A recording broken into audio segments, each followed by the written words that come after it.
আজকে তো শুনলাম সব সার্ভার ডাউন করে দেওয়া হয়েছে।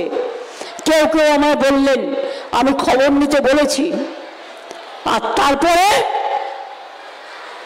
ভয় দেখানো হচ্ছে সবাইকে। আমি পরিষ্কার বলে যাচ্ছি, মালদার মা ভাই বোনেরা, ভয় পাবেন না, কাউকে ডিটেনশন ক্যাম্পে যেতে হবে না, আর কাউকে পুশব্যাক করা হবে না। সবাই বাংলায় থাকবেন। আপনারা দেশের নাগরিক, আপনারা দেশের ভোটার, আপনারা নিশ্চিন্ত থাকুন। আমি আছি আপনাদের পাহারাদার, আমি দেখে রাখবো। আর যদি কেউ বঞ্চিত হয় ভোটার লিস্ট থেকে, আমরা may I help you camp চালু করছি।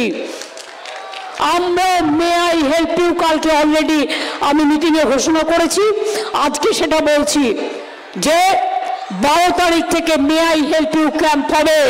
ব্লকে ব্লকে যার যা প্রয়োজন, যেটা নেই সেটা সেখান থেকে করিয়ে নেবেন।